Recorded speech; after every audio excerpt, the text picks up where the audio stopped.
고령화와 인구 감소로 위기를 겪고 있는 어촌을 살려야 한다는 목소리가 끊이지 않고 있습니다. 지난 정부는 어촌에 활력을 불어넣는 어촌 뉴딜 사업을 대대적으로 추진하며 부산 어촌 8곳에 660억 원을 지원했는데요. 하지만 아직까지 제대로 운영 중인 곳은 한 곳도 없습니다. 유태경 기자가 현장 취재했습니다. 가족과 함께 또는 5년 전 해양수산부는 이른바 어촌 뉴딜 300 사업을 진행했습니다. 어촌 환경을 정비하고 해양 관광을 활성화하겠다는 취지입니다. 더 잘 살고, 더 찾아오고 싶고, 더 머물고 싶은 어촌을 만들기 위해 어촌 뉴딜. 실제로 잘 되고 있을까? 현장을 찾아가 봤습니다. 4년 전 선정된 강서구 신전항입니다. 녹슨 컨테이너만 줄지어 늘어서 있고 밧줄과 어망이 뒤엉킨 채 방치돼 있습니다. 현재는 선상 집화장을 제외하면 사실상 달라진 게 없습니다. 4년째 제대로 착공도 못해 바닥은 이렇게 깨져 있고 녹슨 장비들이 방치돼 있습니다.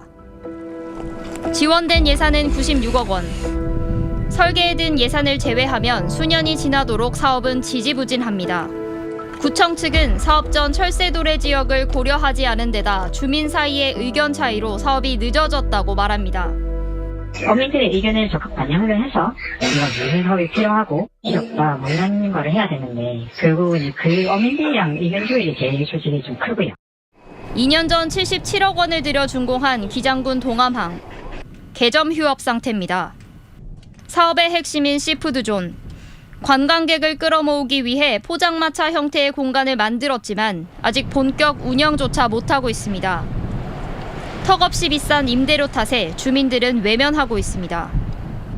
시설물 자체가 이제 군소유의 건물이거든요. 어촌 어항법에 따라서 사용료를 부과하게 됩니다. 연 사용료 3천만 원이라고 하니까 많이 부담스러워하고 주민들은 공동주방과 식당을 분리해 비가 오면 어떻게 음식을 옮길지도 고려하지 못한 부실한 설계라고 지적합니다. 나는 저거 볼 때는 저거 치기작이라 봐요. 전기판 하나보다는 그냥 대포보다는 식으로. 어촌 뉴딜 사업으로 선정된 부산 어촌은 모두 8곳. 2019년부터 순차적으로 선정됐지만 지금까지 완공되거나 제대로 운영되는 곳은 단 한 곳도 없습니다. 사전조사가 부실했거나 주민 의견을 수렴하지 못해 사업이 계속 차질을 빚은 겁니다. 영도구 하리양도 2020년 사업을 시작했지만 동삼동 폐촉문화재로 사업 허가를 받는 데에만 4년이 걸렸고 호암 보강 매립 지역은 면적도 60%나 줄었습니다. 해운대 청사포항 역시 사업이 늦어지며 실시 설계비로만 당초보다 2억 5천만 원 늘어난 8억 원을 썼습니다. 태풍 피해라든지 공사하는 인허가 좀 많이 있어서 그러다 보니까 좀 연장이 좀 되는 것 같아요.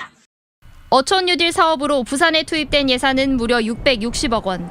해양수산부는 사업 진행 과정에서의 주민 의견이 중요한 만큼 다양한 의견을 수렴하다 보니 사업이 지연되고 있다고 해명했습니다. 상향식 사업입니다. 그러다 보니까 계속 진행 과정에서 모든 다양한 의견 수렴 과정에서 필요했고 이런 부분을 진행하다 보니까 사업이 일부 좀 지연되고 있는 부분입니다. 하지만 부실한 관리 감독 속에 어촌 환경을 개선하고 관광을 활성화하겠다는 취지가 무색해진 건 아닌지 돌아볼 필요가 있다는 지적이 나오고 있습니다. MBC 뉴스 유태경입니다.